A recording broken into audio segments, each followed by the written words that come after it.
dengan bangga mempersembahkan serial Sandiwara Radio Misteri Mak Rompang, Misteri Mak Rompang, Misteri Mak Rompang.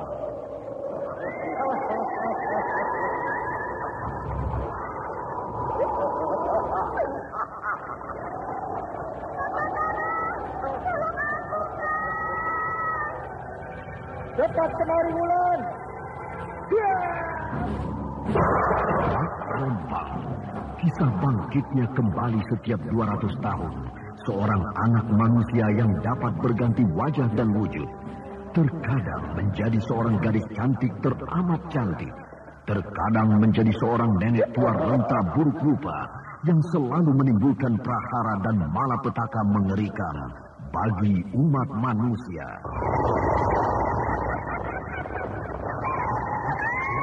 Bahaya, kita dalam bahaya. Sina, cepat tinggalkan tempat ini. Tunggu Kamila, aku mau menutup warung dulu. Jangan pikirkan warungmu, pikirkan nyawamu. Oh, menjauh. Tuk-tunggal sudah menjauh. Aku pintu berapa mana? Tuk-tunggal ada di mana, Wira? Tuk-tunggal berada di dalam kabut. Ini keluar. Ini keluar dari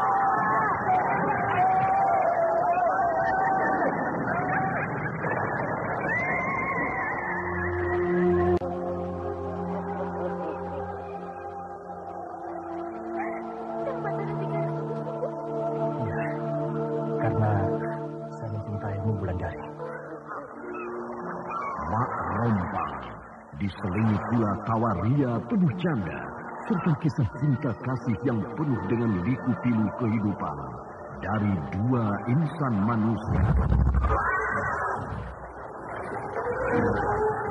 Awas silakan Wulandari.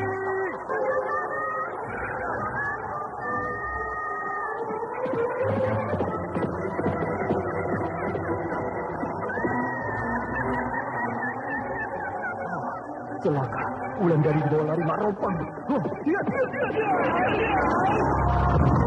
Didukung artis-artis terkenal Ferry Fadli, Ivone Rose, Hana Sambaya, dan sederet bintang-bintang terkenal lainnya.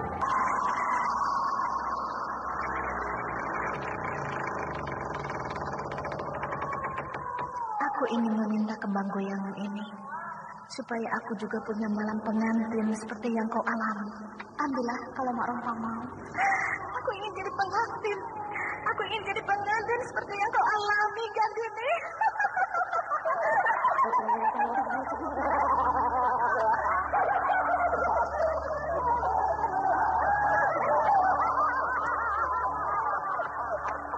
Ikutilah episode ke-8. Acun Kembang Goyang. Acun Kembang Goyang. Acun Kembang Goyang. Acun Kembang Goyang. Naskah buah karya Asmadi Syafar. Seri yang ke-7 ini didukung oleh Lili Nur Indasari sebagai Gandini, Novi Mandagi sebagai Nirasa, Ana Sambayon sebagai Mak Rompang, Aris sebagai Punto, Nanang sebagai Jatu, Suryadin Tanjung sebagai Kira Bumi, Marga Barita, Neni Sumardi. Teknik Anda sekarang masih Indra mendengarkan Mahendra Sandiwara dengan Radio di sutradara channel Memori Denny 80. Denhas. Pada kisah yang lalu diceritakan, Batara datang ke Padepokan Telaga Sore untuk menemui Wulandari. Namun sayang, Wulandari sedang melakukan semedi, sehingga Batara tidak dapat bicara langsung dengan kekasihnya itu. Tapi Batara sudah bisa berbicara dengannya sepi. Bahkan Batara sudah mengungkapkan semua kejadian ketika Wulandari melihat Batara bersama Andita di lereng Gunung Raya. Sementara itu, Mak Rompang kembali dalam keadaan mabuk asmara. Perempuan ganas itu lupa untuk menebar malapetaka. Aduh, angin ini kencang sekali. Sampai menerbangkan segala yang ada di dalam kamar ini. Aduh, perutku. Aduh, bagaimana ini?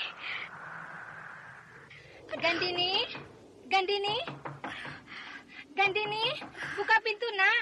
Buka saja, tidak dikunci.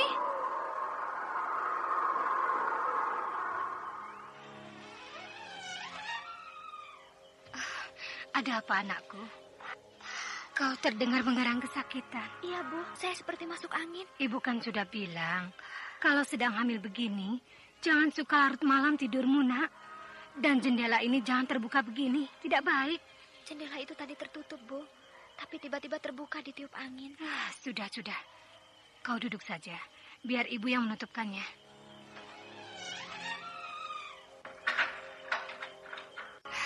Nah, begitu. Kalau sudah tertutup rapat, kau tidak akan masuk angin lagi. Tidurlah, supaya kau sehat, nak. Iya, aduh, bagaimana ini?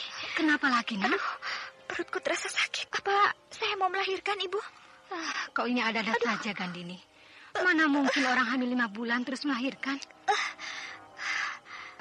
Tunggu sebentar, akan aku ambilkan minyak serai. Nanti aku balur ke seluruh tubuhmu, biar hangat. Iya, Bu, terima kasih. Ibuku ternyata sangat memperhatikan keadaanku. Aku tidak menyangka kalau ibuku sangat sayang padaku. Selama ini aku hanya diperhatikan oleh bapakku. Bahkan sampai belajar ilmu kadikjayaan pun, aku belajar dari bapakku. Belajar menghadapi hidup, belajar dari bapakku. Sampai belajar ilmu peperangan pun dari bapakku. Aku hampir-hampir tidak pernah belajar kelemah lembutan.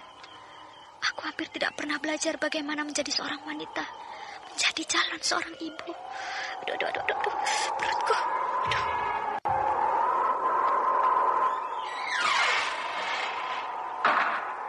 Aduh, jendela itu terbuka lagi. Hah? Mak Rompang? Ya, aku. Mak Rompang dari mana? Aku baru saja bertemu dengan anakmu.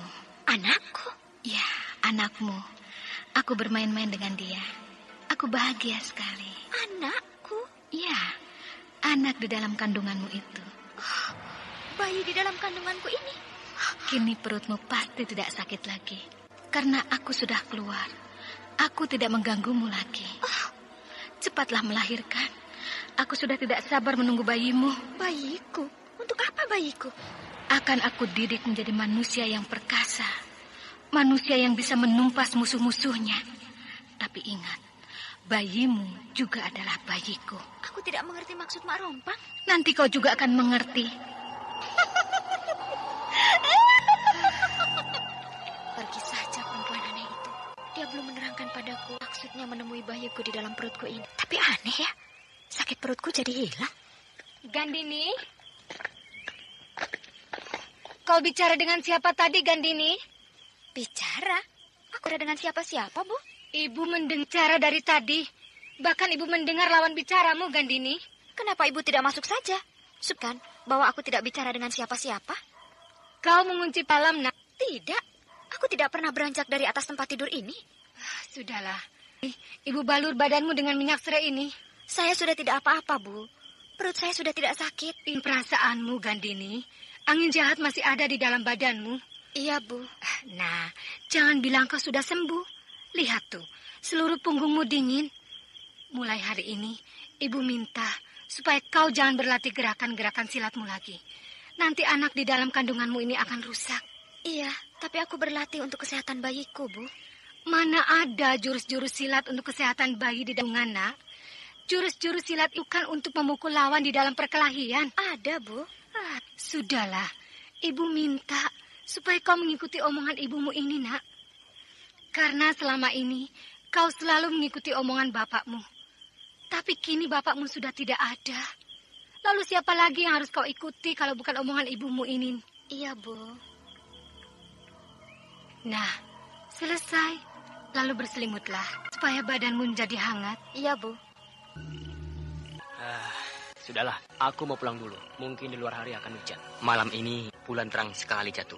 Tidak mungkin hari akan hujan. Sudahlah, perasaanku tidak enak. Aku tidak mau terulang lagi kejadian tadi malam. Ya, itu karena kau penakut. Siapa yang tidak takut, Punto? Bila melihat sosok perempuan cantik, tiba-tiba berubah menjadi seorang nenek yang sudah keriput. Sudah, di sini dulu. Aku akan perkenalkan kamu dengan gadis itu. Kalau siang hari, aku mau bertemu dan berkenalan dengan kawanmu itu. Tapi kalau malam hari, tidak. Kenapa? Aku harus pulang. Hari sudah larut malam. Ya, terserah kamu lah. Aku pulang duluan. Besok aku akan datang ke sawahmu. Aku ingin mendengar cerita tentang pertemuanmu malam ini dengan dia. Ya, Tentu akan aku ceritakan. Asal kau tidak bercerita pada kedua orang tuaku. Sebentar lagi gadis itu pasti akan sampai di halaman rumah ini.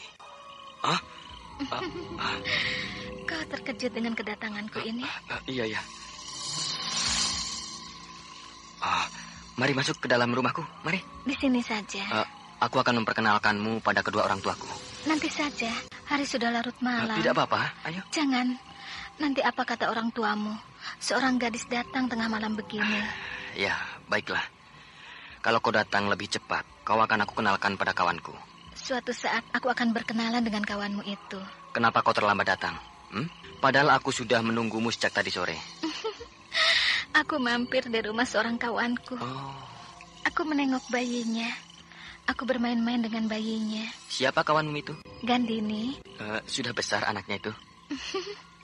Sudah berusia 5 bulan. Masih bayi? Ya, aku suka pada bayi itu. Lucu dan berani. Aku suka. Karena nanti juga kita akan punya bayi. Ya, aku sudah bicarakan rencana kita untuk masuk dalam perkawinan kepada kedua orang tuaku. Bagus. Lebih cepat tentu lebih baik. Tapi orang tuaku ingin berkenalan dulu denganmu. Buat apa? Ya, tentu saja dia ingin tahu siapa calon menantu mereka. Di mana rumahnya, siapa orang tuanya, bahkan siapa namamu. Aku belum pernah tahu. Aku juga belum tahu siapa namamu. Baiklah, namaku Punto, anak tunggal dari keluarga Kimakuta. Panjang betul namamu. Siapa nama? Dan bolehkah aku tahu namamu malam ini? Setelah sebulan kita berkenalan, aku belum pernah tahu namamu. Apakah itu perlu? Ya, kan aku sudah bilang bahwa orang tuaku ingin sekali tahu asal-usulmu. Namamu, orang tuamu, dan kau berasal dari mana. Siapa namamu? Nantilah. Jangan pergi dulu, tunggu dulu. Hari sudah hampir pagi, Kang. Aku harus pulang.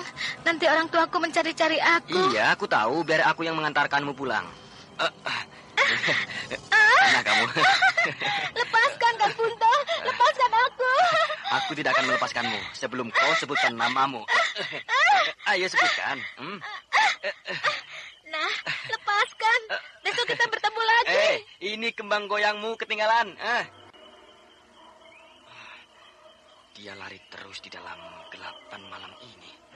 Padahal tusuk kondenya ini tertinggal. Wah, bagaimana pertemuan kalian tadi malam, Punto? Wah, pertemuan yang sangat mengembirakan, Jatuh. Gembira? Ya, kami sempat berpelukan sambil tertawa-tawa. Wah, berpelukan?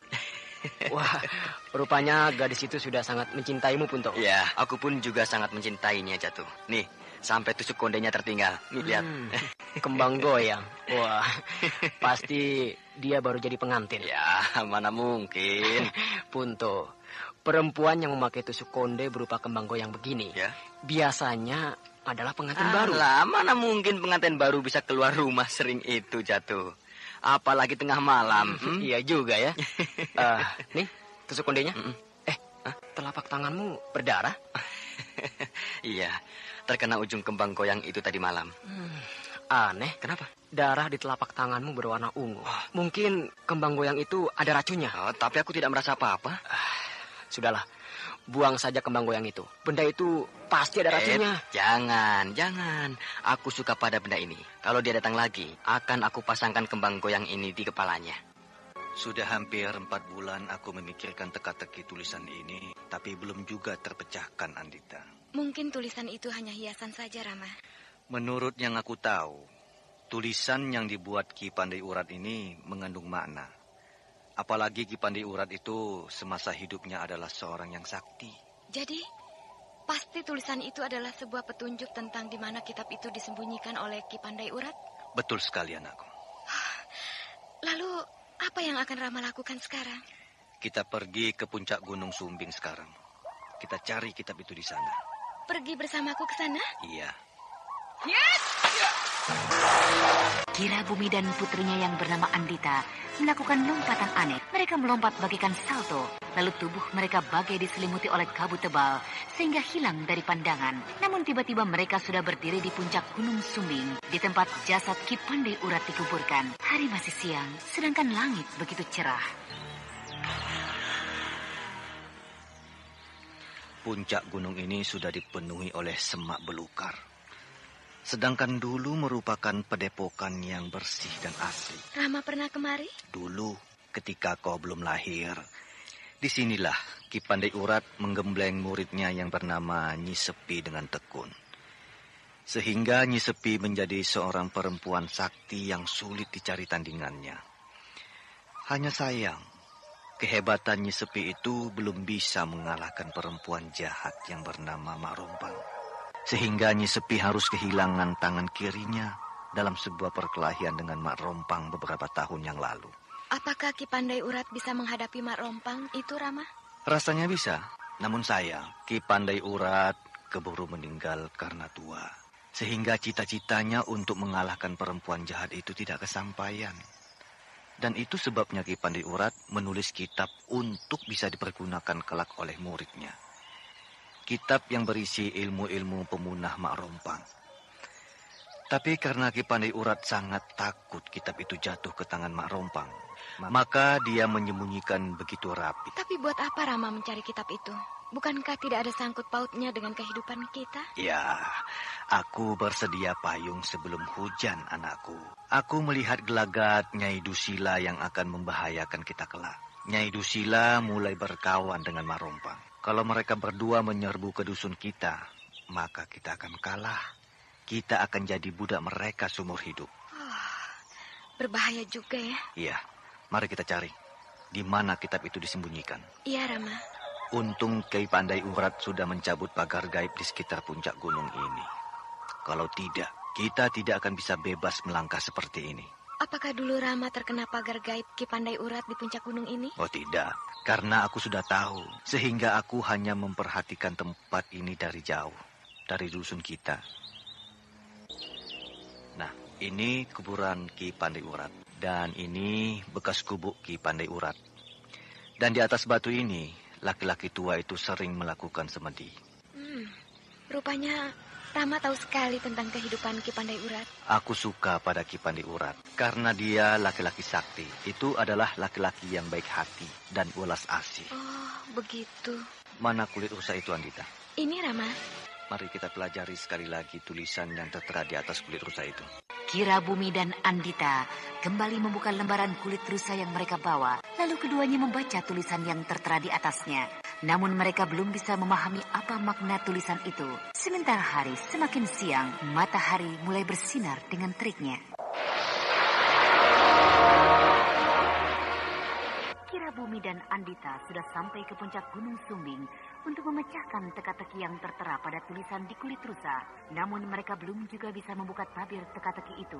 Sementara Mak Rompang makin dimabuk asmara. Kini perempuan iblis itu sedang jatuh cinta pada seorang pemuda yang bernama Punto. Sementara sahabat Punto menaruh curiga pada Mak Rompang. Sementara itu Gandini menjadi heran karena Mak Rompang bisa bermain-main dengan anak di dalam kandungannya. Bahkan Mak Rompang tampaknya mengharapkan sekali supaya anak itu cepat lahir ke dunia ini. Ketika matahari sore menyorot, cahayanya membelah dua batu. Lalu aku terbaring di sana. Sudah bisa Rama memecahkan arti tulisan itu, Rama? Ini semacam syair. Ketika matahari menyorot, cahayanya membelah dua batu. Lalu aku terbaring di sana. Cahaya membelah dua batu. Mana batunya? Bagaimana cahaya bisa membelah dua batu? Ini batu yang dimaksud oleh syair itu, Rama? Itu hanya satu batu. Batu yang biasa dipergunakan oleh Ki Pandai Urat untuk bertapa. Selain batu itu, tidak ada lagi batu di sekitar tempat ini? Sulit menafsirkan arti syair ini. Membelah dua batu. Membelah dua batu? Lalu aku terbaring di sana. Aku terbaring di sana. Siapa yang dimaksud dengan aku? Mungkin Ki Pandai Urat yang dimaksudkan di dalam syair ini. Kalau Ki Pandai Urat bukan di sini terbaringnya. Tapi itu kuburan Ki Pandai Urat. Iya juga ya. Mari kita cari dua batu yang terbelah. Iya, Rama. Kau ke sana, aku kemari, Andita. Iya, Rama. Tidak ada apa-apa lagi di sekitar kuburan Ki Pandai Urat ini, kecuali semak dan belukar. Ada, Andita. Tidak ada, Rama. Sudahlah, kita pulang saja. Iya. Ayo kerja. Dari tadi kamu melamun saja. Memikirkan perempuan itu lagi. Tidak. Kalau tidak, ayo kerja. Kapan sawahmu akan kau pacul? Kalau hanya dipandangi saja. Kepalaku agak pusing, Pak. Punto. Iya, Pak. Buat apa kau pikirkan perempuan aneh itu, ha? Dia tidak pernah datang memperkenalkan dirinya padaku. Pada ibumu. Dia tidak pernah datang pada siang hari. Dia baik dan sangat cantik, Pak. Biar cantik. Kalau tidak dikenal begitu, siapa yang mau? Tapi dia itu... Kalau perempuan suka datang tengah malam, biasanya ada keganjilan pada perempuan itu. Keganjilan? Iya. Mungkin saja ada cacatnya. Sehingga dia malu kalau bertemu dengan kamu siang hari. Tidak. Tidak ada cacat apa-apa pada dirinya, Pak. Saya berani sumpah. Sudah. Kalau begitu, suruh dia datang besok siang menemui aku dan ibumu di rumah. Siapa nama perempuan itu? Namanya saya belum tahu, Pak. Belum tahu? Iya. Kau ini bagaimana, Punto? Sudah selama itu kau berkenalan dengan gadismu itu, tapi namanya saja kau tidak tahu.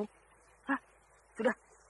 Kau datangi Anda rumahnya. sekarang masih mendengarkan Sandiwara Radio di channel Memori 80. Dan kapan dia bisa datang ke rumah kita? Kalau perlu, bersama dengan kedua orang tuanya. Saya juga belum tahu di mana rumahnya, Pak. Aduh.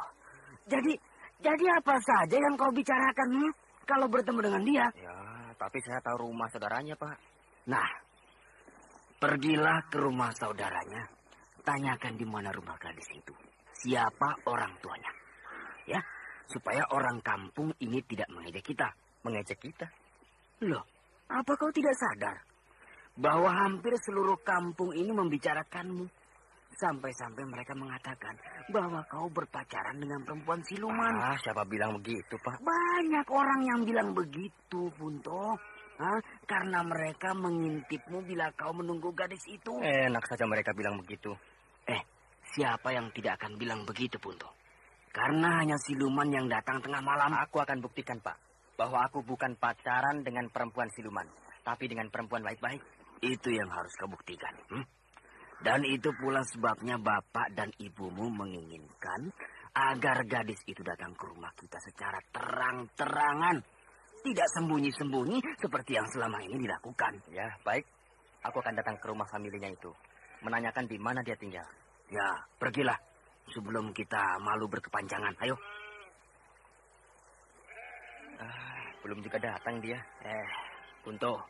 Memang sebaiknya kau datangi saja tempat pesta perkawinan dulu. Tanyakan pada pengantin perempuan itu. Di mana rumah kekasihmu itu? Dan siapa namanya? Aku malu menanyakannya, Jatuh. Alah, buat apa malu? Bagaimana tidak? Mereka akan mentertawakan aku. Karena aku tidak mengenal nama kekasihku. Tidak tahu di mana rumah kekasihku. Daripada kamu duduk di jembatan malam-malam begini, Punto. Dia selalu lewat di sini kalau datang ke rumahku. Dia tidak akan datang. Percayalah padaku. Dia pasti datang karena sudah 1 minggu kami tidak bertemu. Dia pasti rindu padaku. Sudahlah. Lebih baik kau aku antar pulang. Daripada orang-orang mengatakan bahwa kau mulai gila. Gila? Aku dibilang gila? Sudahlah. Kita pulang saja. Besok siang kita datangi rumah pengantin perempuan dulu. Tunggu dulu. Yang bilang aku gila itu siapa? Siapa? Punto. Hampir semua penduduk desa berpendapat begitu. Karena sering mereka menemukan kau bicara sendiri di tengah malam seperti ini. Padahal kau bilang bahwa kau sedang bicara dengan gadis kekasihmu itu. Ada-ada saja. Masa mereka tidak melihat kalau aku sedang berhadapan dengan gadis itu? Semua orang sudah membuktikannya, Punto. Bahwa kau hanya duduk di halaman rumahmu tengah malam sambil bicara sendiri. Nah, apa itu tidak gila namanya? Sudah. Kau rupa-rupanya juga ikut-ikutan menyangka aku gila. Kalau aku tidak, Punto. Aku kan kenal siapa kamu. Tapi aku pun pernah melihatmu bicara sendiri di tengah malam. Di halaman rumahmu. Kapan? Kira-kira 10 hari yang lalu. Ketika itu aku ingin sekali bertemu dengan kekasihmu itu. Lalu aku datang ke rumahmu. Karena kau bilang pada malam itu, ketika aku sampai di halaman rumahmu, aku tidak melihat siapapun juga. Kecuali kau sedang bicara sendiri sambil tertawa-tawa. Bukankah dulu kau sudah melihat gadis itu di tempat pesta perkawinan? Sudah. Tapi samar-samar. Kalau begitu kau tunggulah. Sebentar lagi dia akan datang kemari. Ayolah, kita pulang saja. Hari sudah sangat larut. Kasihan kan kedua orang tuamu itu. Kalau kau mau pulang, pulanglah. Aku tetap menunggu dia di jembatan ini. Bisa juga membujukmu, Punto. Bagaimana Jatuh? Mana Punto? Dia masih berdiri di jembatan itu, Pak. Dia tidak mau pulang. Kenapa dia tidak mau pulang? Dia bilang gadis itu akan datang malam ini. Mereka akan bertemu di jembatan itu. Bikin malu saja anakku itu. Permisi, Pak. Saya pulang dulu. Tunggu. Kau kan sahabatnya. Coba bujuk dia supaya besok siang dia mencari rumah gadis itu. Jadi Bapak juga yakin kalau gadis itu memang ada? Ya, untuk sementara ini aku yakin. Anak dan Bapak sudah sama gilanya. Punto. Betul, ini rumah pengantin itu. Iya, betul. Lihat, itu kan yang jadi pengantin perempuan dulu. Iya. Maaf, boleh kami bertanya? Siapa kisanak berdua? Saya bernama Punto dan kawan saya ini bernama Jatuh. Lalu? Ya, 4 bulan yang lalu kami berdua itu pernah datang kemari dalam rangka menghadiri pesta perkawinan Kisanak. Oh iya. 4 bulan yang lalu? Iya. Sayalah pengantin perempuan itu.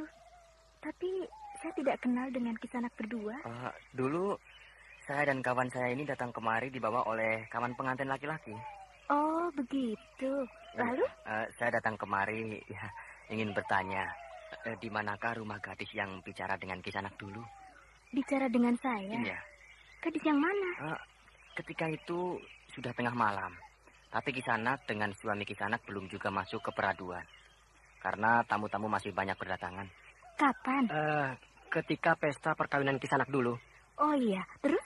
Nah, di belakang Kisanak duduk seorang gadis cantik sekali. Gadis cantik? Iya, gadis cantik yang memakai baju merah jambu. Baju biru. Baju biru? Iya. Kisanak bicara dengan gadis itu kan? Gadis yang mana? Saya merasa tidak ada. Ada. Gadis itu cantik sekali. Gadis yang mana? Gadis itu duduk persis di belakang Kisanak. Dia bicara dengan Kisanak asik sekali. Baiklah. Lalu maksud kedatangan Kisanak berdua pagi-pagi begini untuk apa? Kami ingin menanyakan nama gadis itu dan di mana rumahnya. Maaf. Saya tidak pernah merasa ada seorang gadis duduk di belakang saya ketika saya menjadi pengantin dulu. Tapi gadis itu mengaku bahwa dia masih ada hubungan famili dengan Kisanak. Tidak. Saya tidak tahu tentang gadis itu. Sudahlah, Punto. Perempuan ini tidak tahu menahu tentang kekasihmu itu.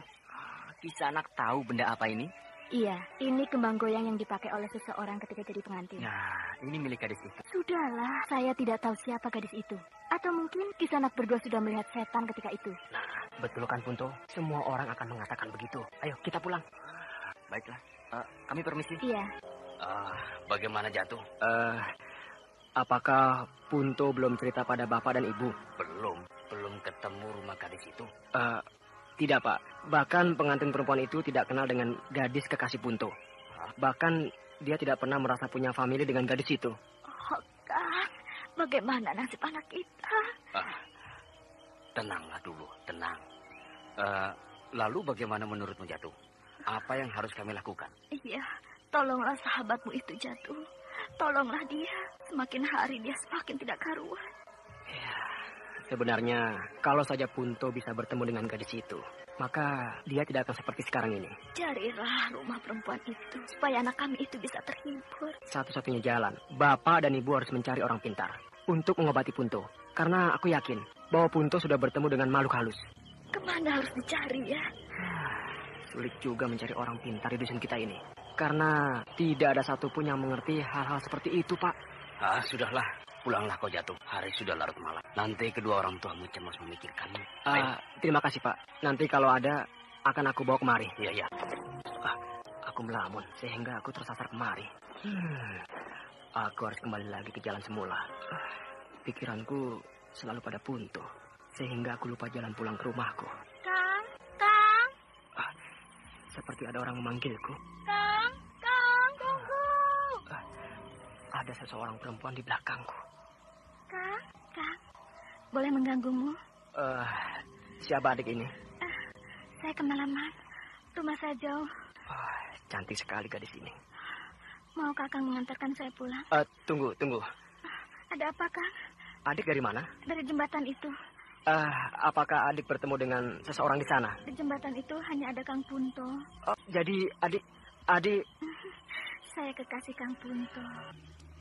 Pantas Punto tergila-gila pada gadis ini. Karena gadis ini cantik sekali. Kulitnya putih, hidungnya mancung, rambutnya hitam dan panjang. Sedangkan matanya bulat, bening, dan indah. Dia melirikku dengan sudut matanya. Persis seperti seekor buruk merak betina sedang menggoda pejantannya. Ada apa, Kang? Kok memandangku terus? Aku heran, kenapa malam-malam begini kamu menemui Punto? Aku hanya mau mengambil ini. Kembang goyang. Akang kenal dengan Kang Punto? Aku sahabat Punto. Namaku Jatuh. Kebetulan kalau begitu. Apakah Kang Jatuh mau menolong saya? Iya, mau, tentu mau. Mau Kang Jatuh mengantarkan saya pulang? Iya, mau. Di mana rumah adik? Itu, di sana. Mari.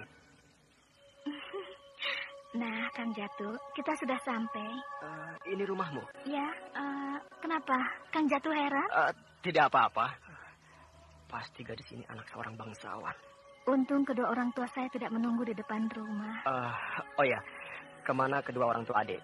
Mereka sudah tidur. Kalau tidak, saya pasti kena marah. Iya. Sekarang Kang Jatuh pulanglah. Nanti kalau Kang Jatuh suka, jalan-jalanlah ke rumah saya ini. Iya, baik. Aku akan datang besok siang. Jangan siang hari, saya masih tidur. Karena tengah malam begini, saya masih bangun kan? Iya. Tapi, kenapa Punto tidak mengantarkan kamu pulang? Dia tidak mau, Kang. Alasannya nanti dia ditertawakan oleh orang-orang kampungnya. Padahal tidak apa-apa kan?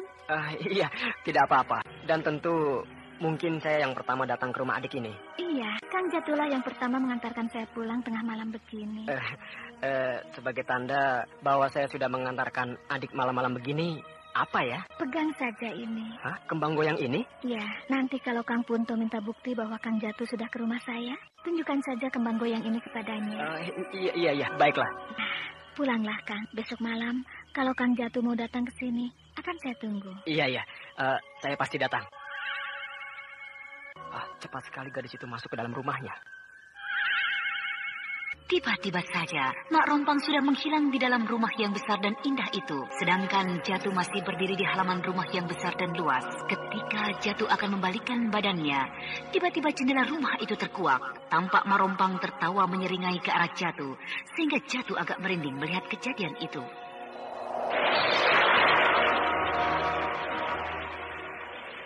Jatuh berhasil mengantar kekasih Punto ke rumahnya. Kekasih Punto yang tidak lain adalah Mak Rompang itu membuat Jatuh terkagum-kagum karena Mak Rompang tampak sangat cantik dan menawan. Sehingga Jatuh berniat untuk merebut Mak Rompang dari tangan Punto. Di tempat lain di puncak Gunung Raya, tampak dua makhluk melayang enteng di sana. Mereka adalah Kira Bumi dan Andita. Keduanya sibuk mencari buku yang ditulis oleh Ki Pandai Urat. Buku tentang ilmu silat dan ilmu pengobatan. Anda sekarang masih mendengarkan Sandiwara Radio di channel Memori 80. Ke seluruh pelosok puncak Gunung Raya. Kenapa gadis itu tersenyum padaku ya? Apakah dia memang suka padaku? Cantiknya dia. Pantas Punto sangat tergila-gila pada dia. Tapi Punto sekarang salah duga. Gadis itu tidak mencintainya. Karena Punto tidak berani mengantarkannya pulang. Sedangkan aku akan mendapatkan cinta gadis itu. Dia sangat bahagia karena aku mengantarkannya pulang. Tapi aku lupa menanyakan namanya. Sudahlah, besok malam aku akan bertemu lagi dengannya.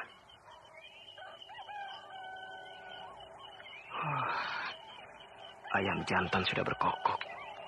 Sebentar lagi hari akan pagi. Sebaiknya aku pulang.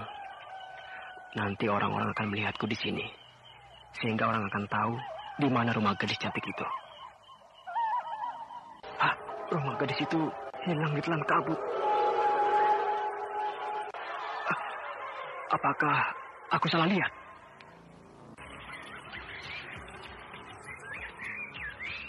Hei, Punto.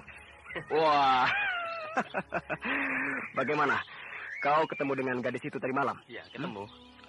Jadi datang juga dia? Iya, dia itu kalau sudah janji pasti datang. Waduh. Lalu kau antar pulang ke rumahnya? Ya, dia tidak pernah mau kalau diantar. Wah, kamu bodoh, Punto. Kau sebenarnya yang tidak mau mengantar dia pulang. Dia yang selalu tidak mau diantar. Betul. Betul. Kan kau sudah tahu kalau gadis itu tidak pernah mau diantar. Lalu dia tidak pernah mau mengatakan siapa namanya. Punto. Aku bertemu dengan gadis itu tadi malam. Di mana? Di di dekat jembatan. Nah, kebetulan dia berpapasan denganku. Bahkan dia memanggil aku. Lalu dia minta diantar pulang ke rumahnya. Jatuh, kau jangan mempermainkan aku. Betul, Punto. Aku berani sumpah. Bahkan aku sampai mengantarkan di depan rumahnya. Coba, di mana rumahnya? Oh, itu rahasia.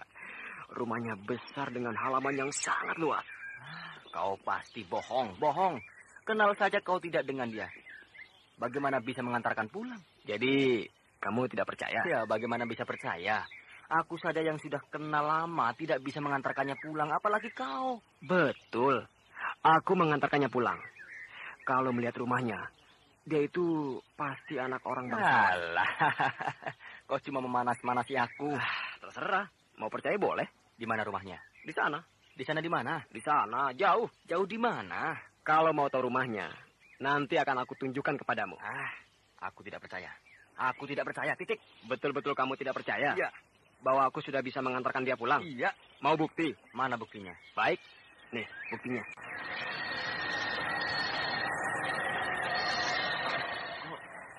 Kau dari mana kau dapatkan kembang goyang ini? Ya, dari kawanmu itu. Oh, jadi kau betul-betul bertemu dengan dia tadi malam? Iya.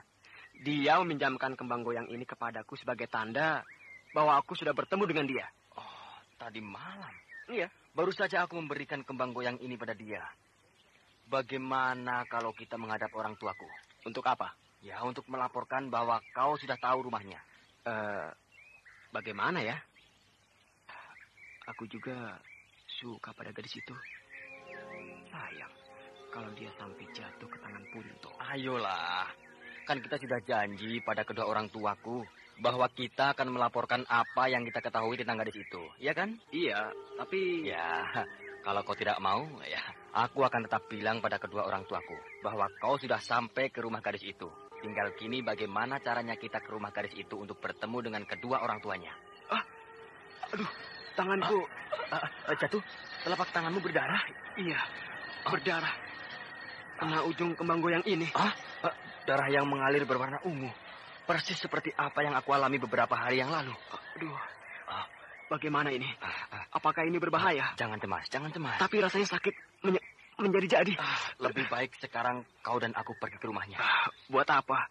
Aduh, tanganku. Minta obatnya pada gadis itu. Dia bisa menyembuhkan bekas luka terkena goresan kembang goyang ini. Iya, baiklah. Kita kemana, Jatuh? Iya, ke rumah kawanmu itu. Kenapa kemari? Tadi malam aku juga melewati tempat ini. Kemana kita ini? Iya, memang kemari jalannya. Ya, tapi kita mulai masuk ke dalam hutan. Tidak apa-apa kok. Nah, kini kita sampai di tepi sungai. Iya ya. Kenapa bisa sampai di sini ya? Apakah tadi malam kalian melewati sungai ini? Tidak. Kami berjalan di jalan yang bagus. Tidak ada hutan dan sungai ini. Kalau begitu kita nyasar. Ayo kembali lagi. Tunggu. Ada apa? Memang aku dan gadis itu lewat di sini tadi malam. Lewat di sini? Iya. Mana ada jalan? Di sekeliling kita cuma semak belukar. Sedangkan di seberang sungai ini hutan belantara. Itu dia. Aku dan dia lewat di bawah pohon kedoya hutan itu tadi malam. Iya betul. Jatuh. Dari mana kau bisa sampai ke sana? Sedangkan pohon itu berada di seberang sungai. Iya ya. Tadi malam tidak ada sungai. Tapi aku memang lewat di bawah pohon kedoya hutan itu. Betul. Mungkin tadi malam aku asik bicara dengan gadis itu. Sehingga aku tidak ingat lagi. Apakah aku melewati sungai atau tidak. Nah, kalau begitu mari kita menyeberangi sungai. Ayo. Punto dan Jatuh berjalan menuju tepi sungai. Lalu mereka menyeberangi sungai yang airnya mengalir agak deras. Kedua pemuda itu melompat dari batu ke batu. Setelah agak lama, akhirnya mereka sampai di seberang. Kini keduanya mulai memasuki hutan yang lebat. Sedangkan Jatuh merasa bahwa dia tadi malam melewati jalan yang bagus. Namun jalan itu kini tidak ada sama sekali. Bahkan di dekat pohon kedoya hutan itu terdapat pintu gerbang halaman rumah gadis yang diantarnya pulang. Kini pintu gerbang itu pun tidak ada. Jatuh. Kemana lagi kita? Hah? Kenapa jadi begini ya? Tadi malam, setelah aku melewati pintu gerbang itu, maka aku melewati halaman rumah yang luas.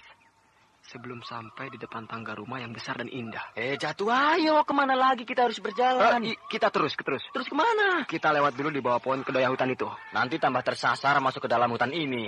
Siapa tahu. Aku akan menemukan jalan menuju rumah gadis itu. Ayolah. Kenapa berhenti? Aneh. Tidak ada jalan. Aku kan sudah bilang, kita sudah salah jalan, Jatuh. Batu apa ini ya? Mana? Ini. Coba. Seperti batu nisan. Iya, batu nisan. Kuburan siapa ini ya? Coba baca tulisan di batu nisan ini. Tidak jelas tulisannya. Sudah tertutup lumut. Kuburan siapa ini? Ini pasti kuburan kuno, Jatuh. Mungkin kuburan ini sudah berumur ratusan tahun. Batu nisannya saja sudah mulai dimakan lumut. Sudahlah. Mari kita pulang. Iya. Aduh. Kenapa tanganku yang luka ini tidak sakit lagi ya? Bahkan lukanya sudah mulai mengering. Jadi kalian gagal menemukan rumah gadis itu? Iya, Pak. Shh, jangan bilang-bilang kalau tadi kita tersasar ke dalam hutan. Iya, jangan khawatir. Lalu sudah ditanyakan ke rumah familinya yang jadi pengantin dulu itu? Iya, sudah, Pak. Nah, apa kata mereka? Kata mereka, gadis itu sudah pindah, Pak. Sampai sekarang belum tahu alamatnya yang baru. Sudahlah, Punto. Mungkin gadis itu tidak sungguh-sungguh terhadapmu. Sehingga dia tidak bersedia dihubungi. Nantilah, Pak. Kalau dia datang malam ini, akan aku tanyakan di mana rumahnya. Tergila-gila betul kamu sih padanya. Padahal Bapak bisa mencarikan yang lebih cantik daripada dia untuk calon istrimu. Mungkin gadis itu anak bangsawan, Pak. Sehingga dia tidak boleh menikah dengan Punto oleh orang tuanya, Pak. Kalau aku dan istriku bukan begitu, kami berpikir jangan-jangan Punto berkenalan dengan perempuan siluman barangkali. Tidak, Pak. Dia manusia biasa. Kau bisa membuktikan, kalau dia itu manusia biasa? Iya ya. Dia sama seperti kita ini. Dia bukan siluman.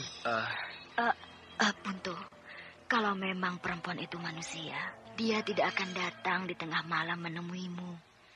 Dia akan datang baik-baik. Bahkan seharusnya kamu yang datang menemui dia di rumahnya. Bukan terbalik seperti sekarang ini. Ya, mungkin dia memang anak bangsawan seperti yang dikatakan oleh Jatuh, Bu. Atau dia memang masih malu untuk bertemu dengan Bapak dan Ibu.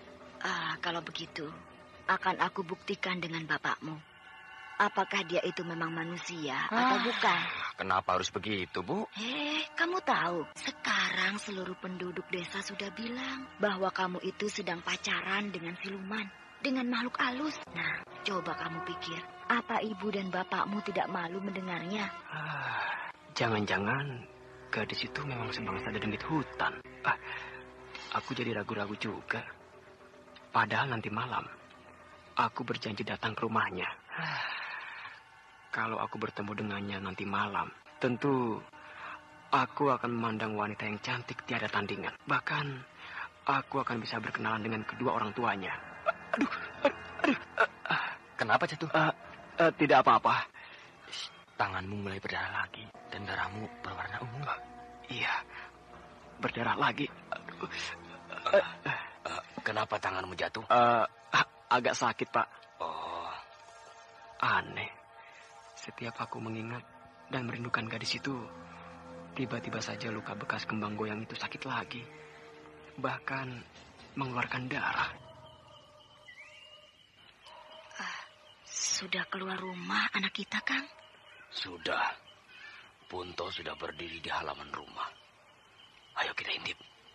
Kita buktikan bahwa dia berteman bukan dengan dedemit seperti yang dikatakan oleh orang-orang sekitar kampung ini. Iya. Nah, dari sini kita jelas melihat Punto. Untung hari terang bulan, sehingga jelas semuanya. Iya, jadi kita juga bisa jelas melihat gadis yang akan menemui Punto. Nah, Punto mulai gelisah. Dia melihat ke ujung jalan, Kang. Mungkin perempuan itu akan datang, Bu. Iya. Tuh, Kang. Punto mulai berdiri, dan dia tersenyum. Iya. Dia tersenyum sama siapa ya? Mungkin dia tersenyum sendiri, Kang. Tidak mungkin. Pasti dia tersenyum pada seseorang. Tapi mana orangnya? Iya ya. Tidak ada orang di hadapannya. Kamu kok lama betul? Kang, Punto bicara dengan seseorang. Kau mendengarnya? Iya, dia menanyakan kenapa lama betul. Kenapa lama betul? Aku sudah menunggumu sejak tadi. Maaf, Kang. Saya susah keluar rumah karena kedua orang tua saya belum tidur. Aku mendengar suara perempuan. Hah? Kau juga mendengarnya, Bu? Tidak, Kang. Kang Punto marah ya? Ya, tidak. Nah, kau dengar, Bu. Perempuan itu bicara lagi. Tapi tidak ada seorang perempuan pun yang aku lihat berdiri di hadapan anak kita, Bu. Celaka. Iya. Anak kita benar-benar sedang berkenalan dengan perempuan siluman, Kang. Iya, celaka. Betul apa yang dikatakan orang-orang kampung ini. Punto sudah terkena gangguan perempuan siluman. Punto! Mau kemana kamu? Punto, pulang, Nak. Pulang. Aku harus temani istriku. Ada apa, Bu? Kamu bicara dengan siapa? Nah, kebetulan kalau begitu. Punto, Ibu dan Bapak sudah hadir di sini. Ini kesempatan saya untuk memperkenalkan Ibu dan Bapak pada kawan saya ini. Mana kawanmu itu, Nak? Ini saya, Bu. Tadi kami tidak melihat kamu. Mungkin tadi saya terhalang oleh pohon ini, Pak. Aneh, kenapa tiba-tiba perempuan ini ada di sini? Jadi Bapak dan Ibu tidak menuduhku yang bukan-bukan, kan? Baiklah. Mari kita bicara di dalam rumah saja. Maaf pada Ibu dan Bapak. Saya tidak bisa lama-lama. Saya harus pulang. Kedua orang tua saya mungkin sedang menunggu saya. Jadi lain kali saja saya mampir ke rumah. Ketiga orang itu heran melihat Mak Rompang menolak untuk diajak masuk ke dalam rumah. Bahkan Mak Rompang dengan ramah mohon diri dari hadapan mereka. Sehingga Punto tampak kecewa karena dia belum puas dengan pertemuan malam itu.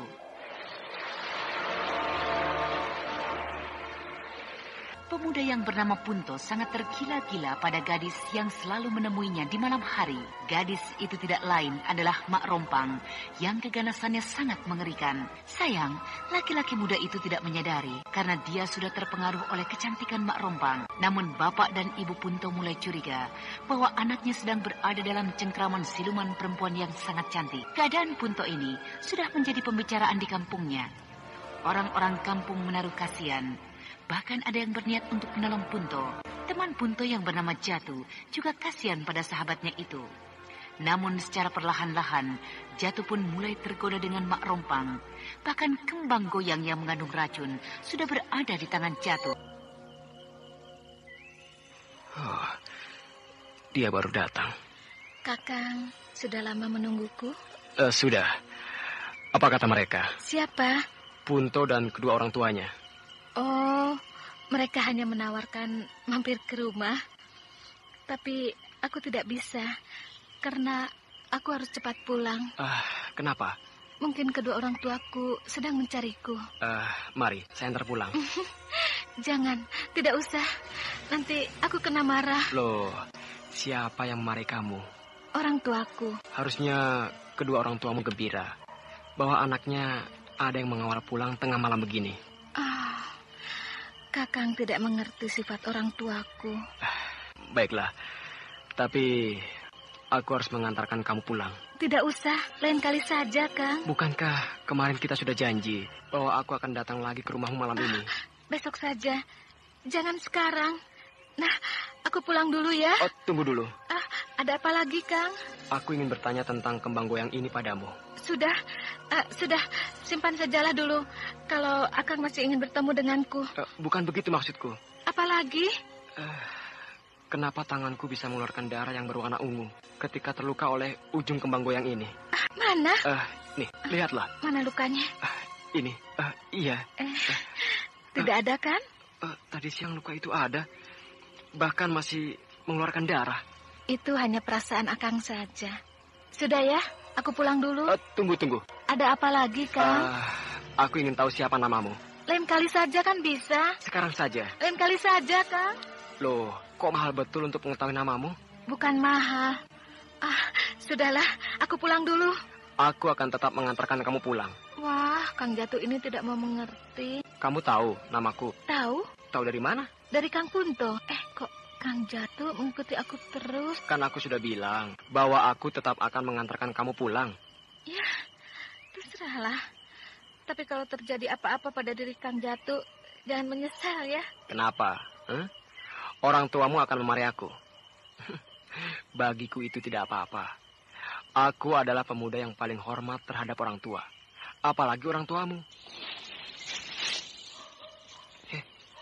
Kenapa kita lewat di sini? Memang ke sini jalannya. Betul kalau begitu.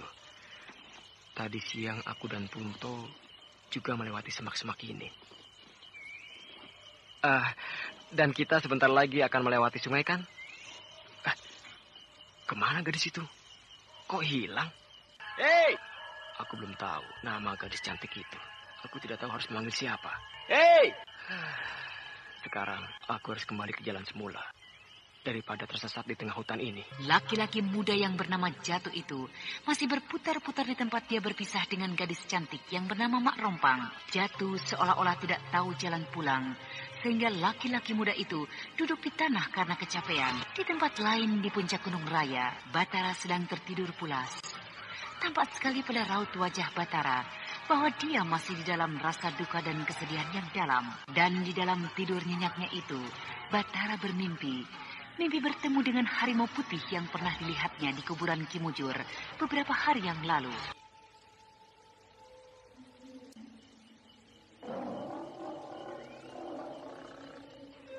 Harimau putih ini ada lagi di sini. Dia selalu mengawasi aku. Apakah betul dia adalah jelmaan guruku Kimujur, seperti yang dikatakan oleh Nyi Sepi? Kenapa kau selalu curiga padaku, Batara? Harimau putih ini bisa bicara. Kenapa? Kau takut melihat wujudku ini? Siapakah sebenarnya Aki ini? Apakah itu perlu kau ketahui, Batara? Perlu, Ki. Siapa tahu aku sedang berhadapan dengan jelmaan guruku Kimujur.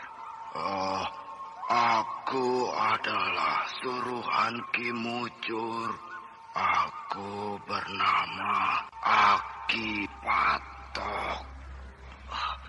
Maaf, Aki Patok. Aku tidak tahu sedang berhadapan dengan siapa. Sehingga mungkin dari tadi sikapku kurang berkenan di hati Aki Patok. Ya, sudahlah. Tidak usah kau pikirkan tata krama seperti itu. Karena aku tidak memusingkan lagi hal-hal semacam itu. Apalagi terhadap murid Kimujur seperti kamu ini, Batara. Kalau boleh aku bertanya, apakah guruku juga akan menjelma menjadi harimau putih seperti Aki Patok ini? Oh, tidak. Yang dimaksud oleh Nyi Sepi itu adalah aku. Sayang, waktu Kimujur meninggal, aku sedang tidak berada di sini. Kalau tidak, tentu aku tahu penyebab kematian Kimujur. Menurut Aki Patok, guruku meninggal secara tidak wajar. Iya, rasanya begitu. Tapi aku tidak mengetahui perbuatan siapa. Maaf, Aki Patok. Selama aku menjadi murid Kimujur, belum pernah aku ketahui bahwa Kimujur mempunyai suruhan harimau putih seperti Aki Patok ini. Kimujur masih merahasiakannya padamu. Karena belum sampai waktunya untuk kau ketahui. Tapi sayang, Kimujur sudah pergi. Sehingga mau tidak mau, aku datang padamu. Harapanku, kalau kau bersedia, maka aku akan menjadi suruhanmu. Menjadi suruhanku? Ya, aku akan melakukan tugasku semasa Kimujur hidup dulu. Misalnya, Aki? Misalnya, aku bersedia jadi tungganganmu bila kau ingin bepergian jauh. Dan Dan aku akan mengantarmu sampai di tujuan hanya dalam sekejap saja. Lalu, apalagi tugas Aki Patok semasa guruku hidup? Aku menggantikan Ki Mujur dalam sebuah perkelahian bila Ki Mujur lelah. Rasanya aku memperbudak Aki Patok. Aku tidak sampai hati menerima tawaran ini, Aki Patok. Kalau kau tidak mau menerima, Batara, maka aku akan sedih sepanjang hayatku. Aki Patok tidak usah merasa sedih, karena ini permintaanku sendiri. Jangan, Batara, jangan. Kalau kau tidak menerima, berarti aku melanggar sumpah terhadap Ki Mujur. Sumpah? Sumpah apa, Ki Patok?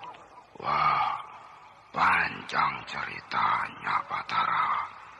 Tidak akan habis satu hari bila aku ceritakan padamu. Ceritakan singkatnya saja. Nantilah kalau ada waktu senggang. Namun aku sengaja datang dalam mimpimu. Karena aku takut kalau kau terkejut bila aku datang di alam nyata. Bahkan ketika pertama kali aku menampakkan diriku di kuburan Ki Mujur, kau terlihat ragu-ragu. Jadi aku sedang bermimpi? Mimpi rupanya aku. Mimpi yang aneh. Kalau terjadi bukan di alam mimpi, maka aku akan bingung menolak permintaan Aki Patok itu. Aku mendengar suara harimau. Apakah di luar gubukku ini ada harimau? Suara harimau itu kembali terdengar. Kali ini persis di depan pintu gubukku. Coba aku lihat.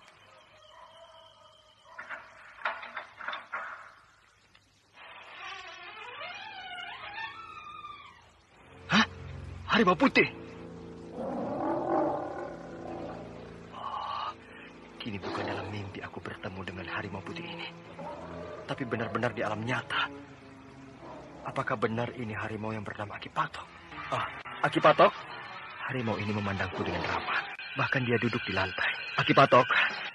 Dia tidak bisa bicara seperti yang aku alami di dalam mimpi. Baiklah, aku akan bicara dengannya melalui semedi. Aki Patokkah yang datang tengah malam begini? Betul, Batara. Untuk apa Aki Patok datang padaku? Karena kau belum memberikan jawaban padaku. Bukankah aku sudah menjawabnya tadi di dalam mimpi? Yang aku butuhkan adalah jawaban ya, bukan menolak kehadiranku. Kalau aku jawab ya, apa yang akan Aki Patok lakukan untukku? Seperti yang telah aku katakan di dalam mimpimu tadi. Tapi yang paling penting, bahwa aku akan menemanimu di dalam menumpas kejahatan di muka bumi ini. Baiklah, aku terima permintaan Aki Patok. Karena tujuan Aki Patok sangat mulia. Terima kasih, Batara. Kau ternyata murid yang baik. Tidak salah Ki Mujur memilihmu sebagai muridnya. Batara, kenapa kau mengurung diri di puncak Gunung Raya ini? Sementara kejahatan-kejahatan sedang berlangsung di desa-desa di bawah sana. Memang banyak kejahatan sedang berlangsung, Aki Patok. Namun aku belum mampu menumpasnya. Kalau kau mengurung diri di sini, tentu saja kau tidak akan bisa membasminya. Tapi kalau kau coba, mungkin saja kau bisa menolong orang-orang yang sedang di dalam bahaya. Baiklah, kini kemana kita harus pergi? Terserah padamu, Batara.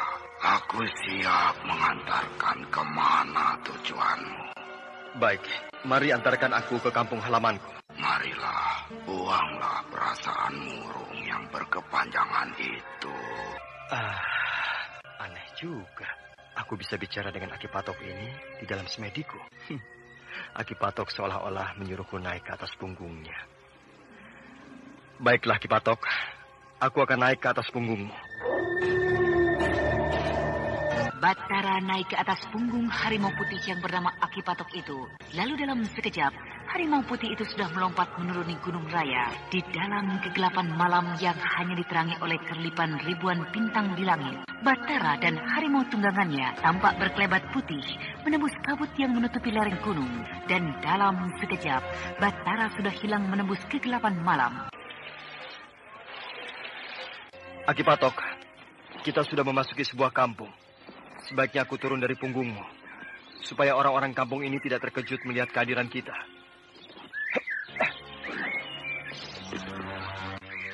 Hah?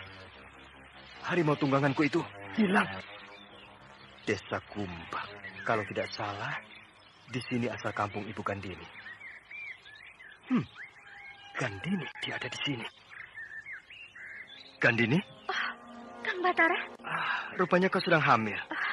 Iya, terima kasih atas bingkisan kiriman Kang Batara di saat pesta perkawinanku dulu. Cantik ya, utusan Kang Batara itu? Oh, yang mengirim bingkisan itu kawanku. Karena aku tidak bisa hadir di saat pesta perkawinan itu. Anda sekarang masih mendengarkan Sandiwara Radio di channel Memori 80. Pengganti suamimu? Ini, bayi di dalam kandunganku ini. Oh, aku turut bahagia bila kau melahirkan nanti. Terima kasih. Kenapa kau berada di sini? Menyepi sambil menunggu kelahiran bayiku. Kapan pulang ke Lubuk Mentilin? Entahlah, aku tidak tahu. Bahkan rasanya aku tidak suka tinggal di sana. Semenjak Ki Sabrang menjadi lurah, Kang Batara belum tahu kan? Aku sudah tahu bahwa Ki Sabrang menjadi lurah. Namun sayang Ki Rekso almarhum tidak pernah percaya kalau Ki Sabrang itu adalah musuh Ki Rekso. Musuh dalam selimut.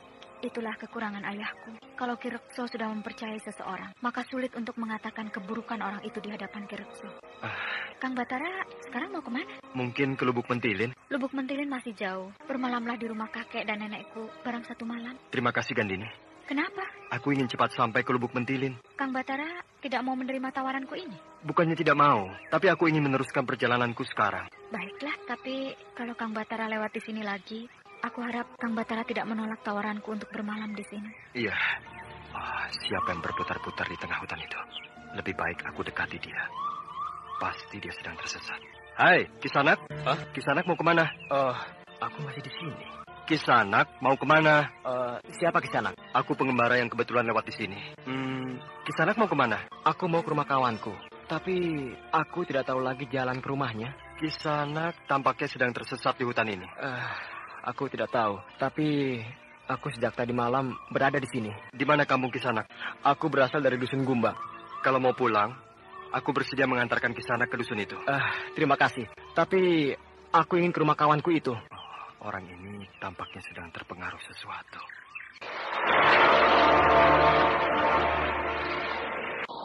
Siapa kawanmu itu di sana? Rumahnya di sana, di seberang sungai itu. Aku tidak melihat sebuah rumah pun di sana. Yang ada hanya hutan belantara. Rumahnya di bawah pohon kedoya hutan itu. Orang ini benar-benar sudah terkena penarikan. Sehingga dia melihat rumah di bawah pohon kedoya itu. Betul kan? Aku tidak melihat apa-apa di bawah pohon kedoya hutan itu. Kecuali semak belukar. Memang tidak terlihat. Tapi kalau kita ke sana pada malam hari, maka kita akan bisa melihat rumah itu. Mari ke sana. Nanti kalau hari sudah malam, kita akan ke sana. Lebih baik ke sana pulang. Kisanak tahu jalan ke Dusun Gumbang. Itu jalannya. Iya. Kenapa tadi tidak ada jalan itu? Bukannya tidak ada, tapi Kisanak tidak melihatnya. Nah, pulanglah. Terima kasih. Oh ya, siapa nama Kisanak? Namaku Batara. Dan siapa nama Kisanak? Jatuh. Permisi. Iya. Apakah laki-laki tadi melihat perkampungan orang dunia? Sebaiknya aku tanya pada Kirabumi. Kirabumi! Kirabumi! Kirabumi! Kirabumi! Kirabumi! Kirabumi! Ada apa, Batara? Apakah kau dalam kesulitan? Tidak, Kirabumi. Aku hanya ingin menanyakan sesuatu. Apa yang akan kau tanyakan padaku? Apakah di hutan Gumbak ada kampung orang Bunian? Kampung kami tidak ada di sana, Batara. Kenapa kau tanyakan itu? Karena ada seorang laki-laki muda melihat rumah di dalam hutan Gumbak ini. Itu hanya penghiatannya saja. Tapi kalau kau ingin tahu, selidikilah. Bahkan kau bisa mempergunakan tusuk konde pemberian Mak Rompang itu. Terima kasih, Kirabumi. Salam sejahtera aku selalu untukmu. Ternyata bukan. Sebaiknya aku selidiki hutan Gombak ini. Apa sebenarnya yang dilihat oleh laki-laki yang bernama Jatuh tadi? Benar. Di depan ini ada sungai. Sungai kecil seperti yang dikatakan laki-laki tadi. Airnya bening. Sebaiknya aku lompati saja sungai ini. Seperti ada yang bicara padaku. Batara, aku tidak bisa menemanimu sampai ke hutan itu. Akipatok bicara padaku. Hutan itu angker. Jadi aku tunggu saja kau di sini. Tapi lebih baik jangan mencari bahaya, Batara. Kita tinggalkan saja tempat ini. Biar Akipatok, aku ingin tahu apa yang ada di dalam hutan itu. Atau Akipatok bisa mengatakannya padaku, bahwa apa kira-kira yang menungguku di sana? Entahlah, aku tidak bisa melihatnya. Tapi tampak olehku, hutan itu diselimuti oleh kabut gaib yang sangat tebal. Berarti yang melepaskan kabut gaib itu pasti seorang yang berilmu tinggi atau bahkan siluman yang sangat jahat. Kalau begitu aku ingin tahu tempat apa di dalam hutan itu sebenarnya. Hati-hatilah. Hebat. Harimau itu bisa bicara denganku melalui perasaanku. Kini aku akan lompati sungai ini. Ya!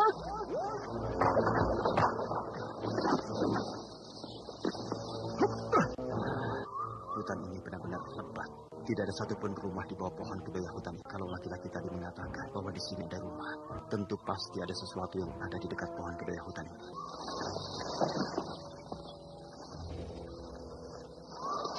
Apa ini? Sebuah batu besar. Dan batu ini berbentuk sebuah... ini batu nisan. Pasti ini kuburan. Iya, ini sebuah kuburan. Kuburan siapa ini? Di batu nisan ini ada tulisan. Man.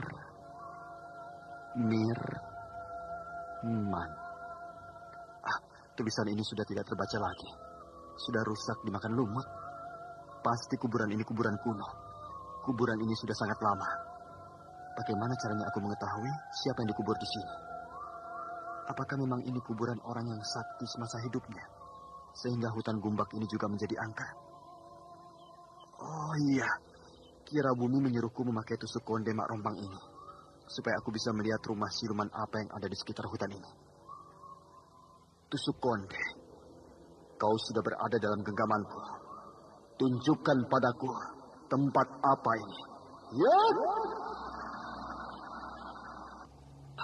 Betul, aku kini bisa melihat sebuah rumah yang besar dan indah. Dengan halaman yang luas sekali.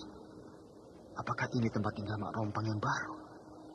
Karena tusuk konde ini biasanya bisa dipergunakan untuk masuk ke tempat Mak Rompang.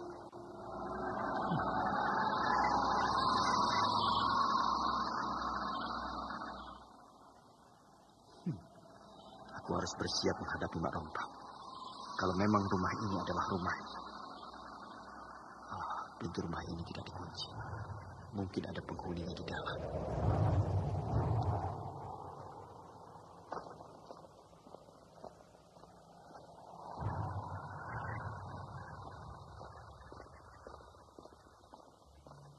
Nah, itu. Ada orang duduk di ruang tengah rumah itu. Orang itu tidak melihatku. Mana orang tadi? Kenapa tiba-tiba dia hilang?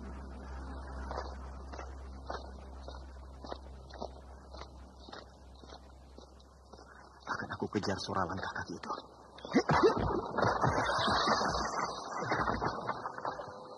Tidak ada siapa-siapa. Padahal langkah kaki itu menuju ke dalam kamar ini. Kamar ini pasti kamar perempuan. Perlengkapan di dalam kamar ini adalah perlengkapan perempuan. Nah, ada benda jatuh di sebelah belakang rumah ini. Hei, siapa di sana? Tidak ada jawaban. Hei, siapa di sana? Aku dipermainkan. Sebaiknya tidak usah aku ladeni. Sebentar lagi hari akan hujan. Aku harus cepat-cepat meninggalkan tempat ini sebelum aku terjebak di sini.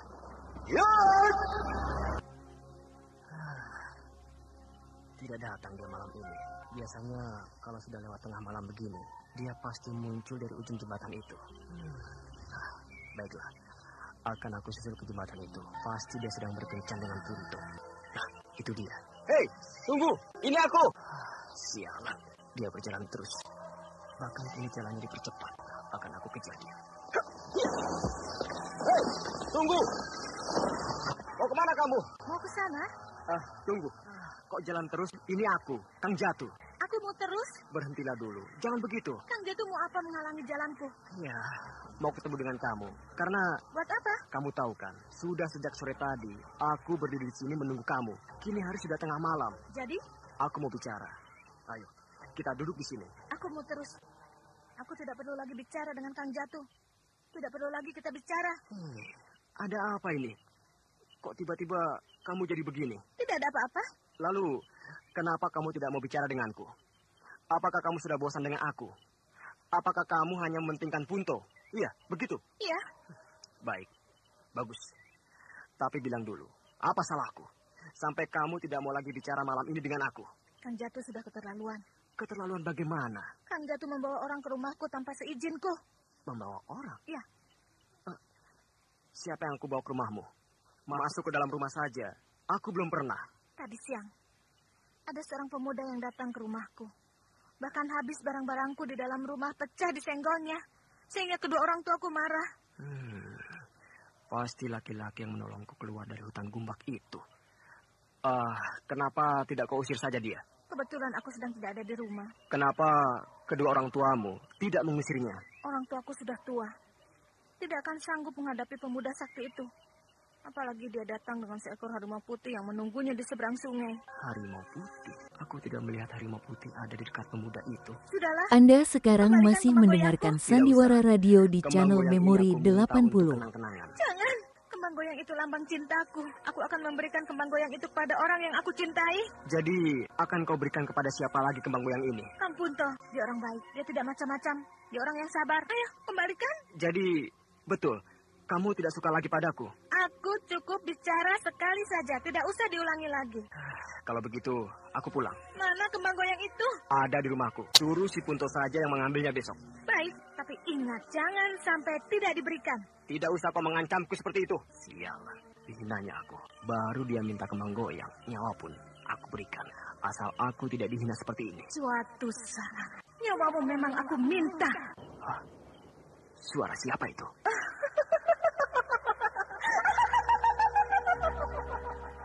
Jatuh.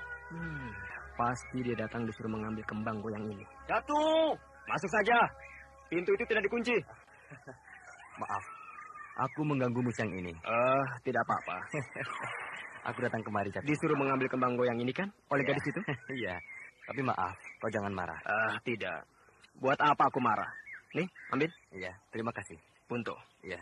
Kalau kau ketemu lagi dengan dia, bilang bahwa aku tidak bisa dihina begini. Suatu saat, aku akan datang ke rumahnya untuk bicara pada kedua orang tuanya. Sudahlah, buat apa kau pikirkan? Lupakan saja, Jatuh. Aku memang sudah melupakannya. Tapi menghina, ini tidak bisa aku lupakan. Bilang sama dia, jangan terlampau sombong karena kecantikannya. Banyak gadis cantik yang bisa aku dapatkan. Bahkan mungkin lebih cantik dari dia bisa aku cari. Sudahlah, Jatuh. Tidak usah marah. Sebenarnya dia itu gadis yang baik. Rusmi gadis yang ramah. Siapa namanya? Rusmi. Kapan kau tahu nama dia itu? Tadi malam dia bilang padaku bahwa namanya adalah Rusmi. Sudah begitu akrab kalian rupanya. Sampai dia mau memberitahu namanya padamu. Ya, aku juga tidak, Jatuh.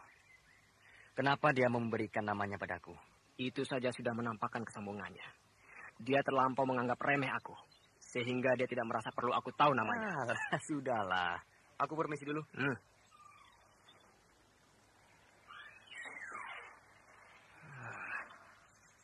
Sampai namanya saja sudah diberitahukan pada Punto.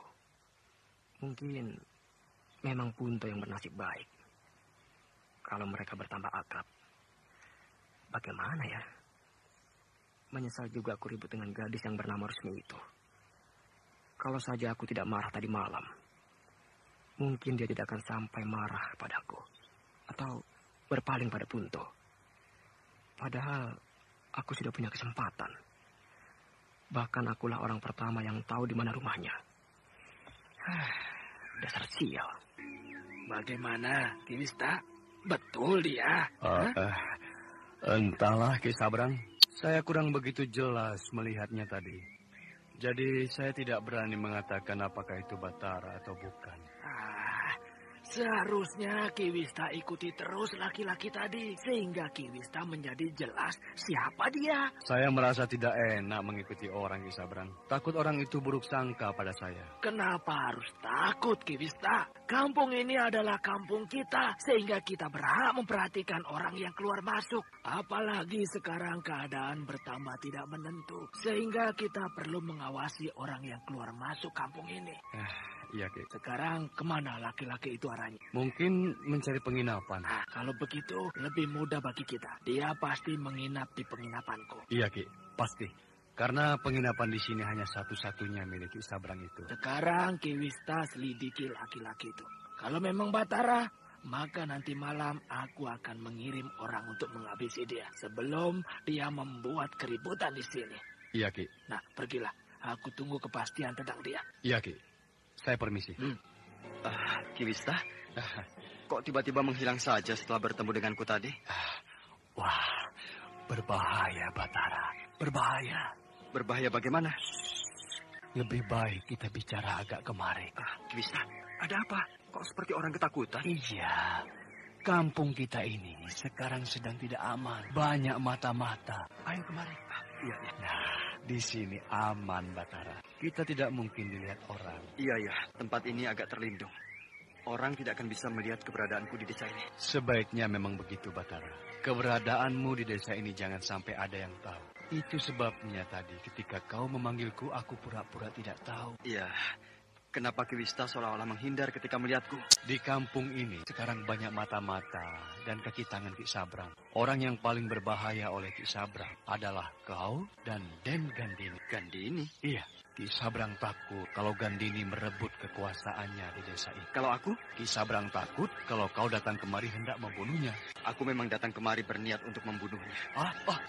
Jangan, Batara, jangan. Kenapa jangan? Batara dan Ki Wista masih berunding di balik semak-semak di tepi jalan. Sedangkan suasana kampung Lubuk Mentilin masih seperti dulu. Hanya tampak keadaan penduduknya seperti hidup dalam kecemasan. Karena Ki Sabrang memimpin desa itu dengan tangan besi.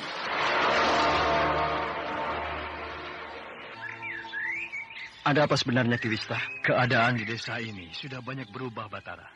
Jangan kamu cari penyakit. Perubahan apa yang telah dilakukan Ki Sabrang di sini, Ki Wista? Banyak sekali.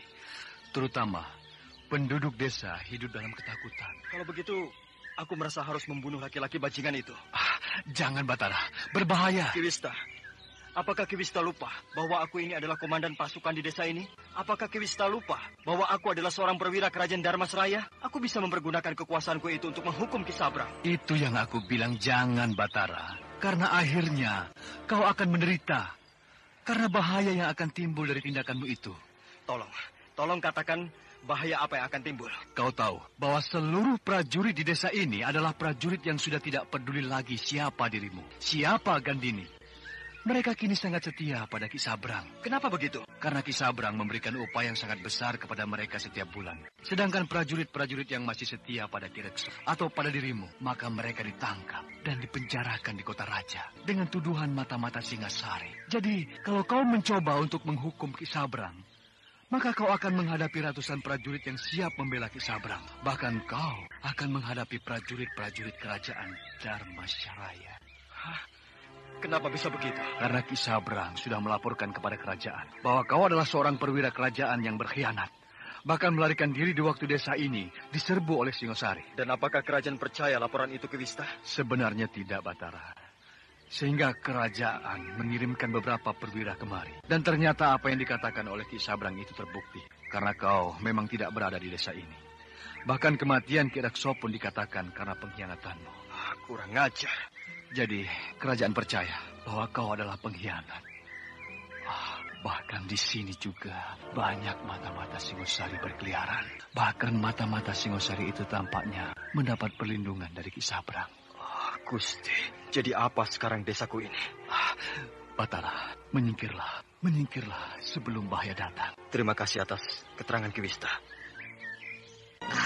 Rama, lihatlah kemari. Apa yang kau lihat di dunia sana, anakku? Kang Batara sekarang menunggang harimau putih. Hebat ya. Tampaknya harimau itu tunduk pada Kang Batara. Ilmu pemuda itu makin hari makin bertambah maju saja. Sampai-sampai seekor harimau putih tunduk padanya. Rama, apakah Rama tahu dari mana Kang Batara mendapatkan harimau itu? Kenapa tidak kau saja yang mencoba? Dari mana Batara mendapatkan harimau itu? Baik, Rama. Aku akan melakukan semedi sebentar. Sudah tahu? Aku sudah melihat di dalam semediku, Rama, bahwa harimau putih itu adalah piaraan Ki Mujur, guru Kang Batara. Punya binatang piaraan juga pendekar tua itu. Iya, rupanya di dunia sana, hari sedang malam, Rama. Ada orang menyalakan obor berjalan di jalan yang sepi. Tapi lihatlah pendekar muda itu. Dia berjalan tanpa memakai penerangan. Siapa, Rama? Batara. Oh iya? Bahkan dia menuju rumah Ki Sabrang. Batara sedang bermain dengan bahaya, Andita. Karena dia sudah tahu bahwa datang ke rumah Ki Sabrang sama juga mendatangi bahaya. Biasanya Kang Batara akan bisa mengatasinya, Rama. Semoga saja. Sepi. Tidak ada yang melihatku berdiri di halaman rumah Ki Sabrang ini. Bahkan menjaga rego rumah ini pun tidak ada. Sehingga aku dengan mudah melompati pagar rumah ini. Aku akan berpura-pura datang sebagai tamu. Bila tiba-tiba Ki Sabrang muncul, maka seketika itu juga akan kusergap dia. Siapa? Aku, utusan dari kota raja. Tunggu. Belum juga pintu ini dibukakan. Bukakan pintu ini, Ki Sabrang. Tunggulah sebentar. Tunggulah di tengah halaman rumah. Ya. Aku disuruh tunggu di halaman rumah. Apa maksudnya? Apakah sekarang cara dia menyambut tamu seperti ini? Tapi baiklah, akan aku ikuti kemauan dia. Karena dia tidak akan bisa lolos dari sergapanku. Halaman rumah yang luas. Ki Sabrang betul-betul sedang mendirikan sebuah istana untuk kekuasaannya. Kenapa tiba-tiba di sekeliling halaman rumah ini obor-obor menyala?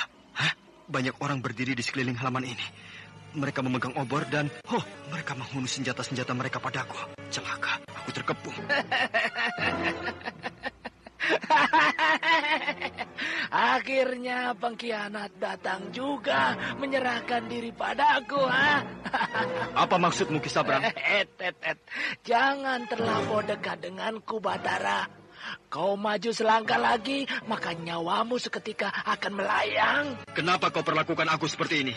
Kenapa kau bilang aku mengkhianat? Berkhianat pada siapakah aku? Nanti kau terangkan pada yang mulia Baginda Maharaja Berhala. Tapi kini kau menjadi tawaranku. Jangan maju kataku.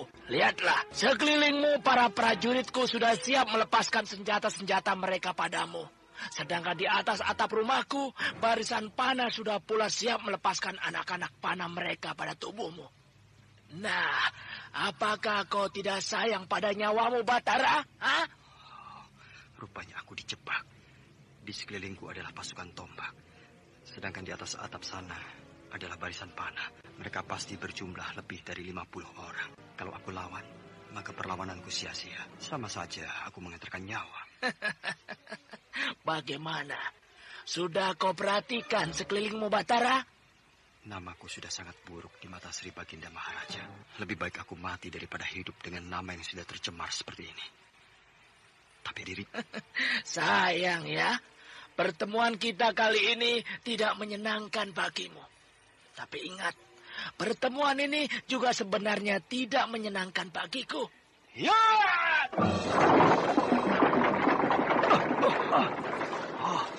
Aku dijebak oleh mereka.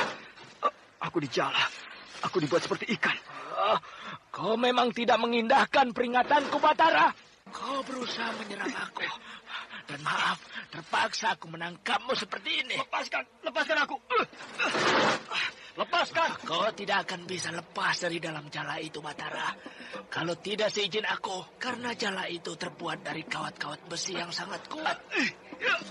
Ayo, bawa dia ke dalam penjara desa. Hei, tunggu dulu.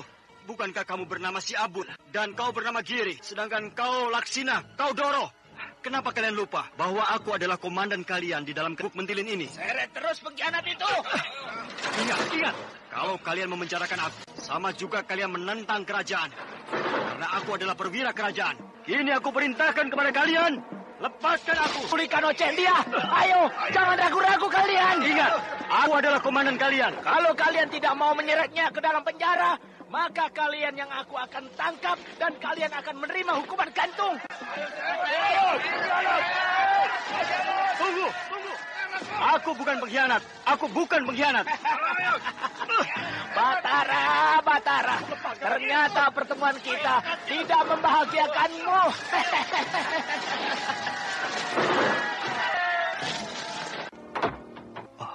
Betul juga apa yang dikatakan Ki Wista. Desa ini sudah menjadi tempat yang berbahaya bagiku. Karena semua orang-orang desa ini sudah tidak memperdulikan aku lagi. Kini aku harus bisa meloloskan diri dari dalam penjara ini. Tapi aku belum tahu caranya. Sedangkan penjagaan di sekitar tempat ini sangat kuat. Apa kabar? Kurang ajar. Mau apa lagi Ki Sabrang ini datang padaku? Apakah dia mau mengejekku? Kamu dengar aku bicara? Bicaralah. Apa yang mau kamu bicarakan? Tampaknya kau tidak suka aku penjarakan seperti ini, ha? Kaulah sebenarnya yang cocok di dalam penjara ini. Bukan aku. Karena pengkhianat yang sesungguhnya adalah kamu, bangsa tua. Kamulah mata-mata Singasari. Kamulah yang telah menjual negara ini untuk kepentingan dirimu sendiri. Sudah puas kamu bicara, ha? Sudah. Kalau belum, bicaralah. Aku dengarkan. Aku tidak perlu bicara banyak dengan orang seperti kamu. Bagus. Aku datang tengah malam ini kepadamu hanya untuk mengatakan bahwa besok pagi ketika fajar menyingsing kau akan dihukum gantung. Kurang ajar. Nah, sekarang orang-orangku sudah mempersiapkan tiang gantungannya. Sedangkan sebagian yang lain pergi memberitahukan penduduk desa supaya menyaksikan hukuman gantung itu di alun-alun desa. Kalau kau mau menggantung aku, silakan. Tidak usah kau undang seluruh penduduk menyaksikannya. Justru seluruh penduduk desa harus menyaksikan hukuman gantung terhadapmu itu supaya mereka mempunyai pelajaran bahwa setiap pengkhianat terhadap negara akan mati di tiang gantungan. Kaulah sebenarnya pengkhianat itu, Ki Sabrang, bukan aku. Masih bisa kau mengoceh tidak karuan, Batara. Nah, nikmatilah saat-saat terakhirmu menjelang fajar. Bajingan, betul-betul licik manusia itu. Aku merasakan bahwa Aki Patok mau bicara padaku. Aki Patok, apakah Aki mau bicara denganku? Iya, Batara. Karena kau sedang dalam kesulitan. Aku memang dalam kesulitan, Aki Patok. Menjelang fajar nanti, aku akan dihukum gantung oleh Ki Sabrang. Kau harus mantapkan hatimu. Seorang pendekar tidak boleh menyerah, Batara. Contohlah almarhum Ki Mujur. Iya, Ki Patok. Aku memang tidak merasa gentar sedikit pun. Bagus. Nah, bersiap-siaplah. Sebentar lagi aku akan datang menolongmu. Aki Patok akan menolongmu? Apa yang akan dikerjakan Aki Patok? Batara masih duduk bersemedi. Pemuda itu sedang mencoba menenangkan dirinya. Sedangkan di dekat penjara tempat Batara dikurung, seekor harimau putih yang besar dan garang berjalan perlahan-lahan. Harimau itu tidak lain adalah harimau tunggangan Batara yang bernama Aki Patok. Harimau itu mengintai seorang pengawal yang menjaga Batara. Harimau itu mengintai persis seperti seekor kucing mengintai tikus yang sebentar lagi akan diterkamnya. Lalu dalam seketika, tubuh Aki Patok melayang cepat dan tidak lama seorang pengawal jatuh terkapar bermandikan darah. Ketika pengawal yang lain melihat kejadian itu, dengan cepat ia mencabut pedangnya, lalu pedang itu siap menyambar kepala harimau putih. Namun harimau putih tiba-tiba berdiri dengan dua kaki belakangnya, sedangkan kaki depannya menampar muka pengawal itu. Dan tidak ayal lagi, muka pengawal itu robek dan menyemburkan darah segar. Malam masih tampak sunyi, sedangkan 7 orang pengawal sudah jatuh pingsan tanpa menimbulkan suara. Diserang Aki Patok. Kini harimau putih itu berkeliling-keliling penjara sambil menggeser-geserkan tubuhnya. Aki Patok telah melumpuhkan seluruh penjaga penjara ini. Kini giliranku harus keluar dari sini. Ya. Keras sekali jeruji-jeruji besi ini. Keras betul. Aduh. Keras betul. Tidak akan bisa. Hah? Andita! Kang Batara, diam sajalah. Aku akan mencoba membuka pintu penjara ini. Apakah kau bisa? Rasanya bisa. Kang Batara, pintunya sudah terbuka. Keluarlah. Wah, ilmumu aneh, Andita. Ilmu yang belum pernah aku lihat selama ini. Cuma ilmu orang-orang bunian, Kang. Maaf, aku harus cepat kembali sebelum Rama bangun dari tidurnya. Andita sudah pergi, sedangkan aku belum sempat mengucapkan terima kasih. Batara, cepatlah sebelum penjaga yang lain tahu kalau kau sudah bebas. Aki Patok tampaknya menyuruhku naik ke atas punggungnya. Baik, Aki Patok, aku akan segera naik ke atas punggung Aki.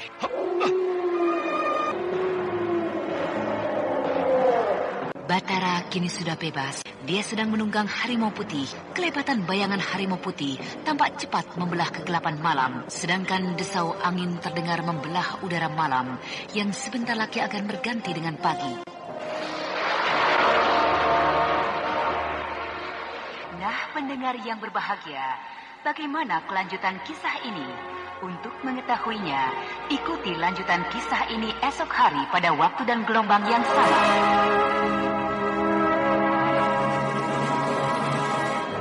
Demikianlah tadi serial Sandiwara Radio Misteri Mak Rompang episode ke-8 Racun Kembang Goyang dipersembahkan oleh Denhas Adia Suara bekerja sama dengan PT Sinar Effendi Murni, produsen tablet obat kuat Aladina, obat terlambat bulan Menpas Kapsul, tablet obat kuat dan pegalinu Duta Rema, dan jamu godok Jab Gorilla. Terima kasih atas perhatian Anda. Sampai jumpa.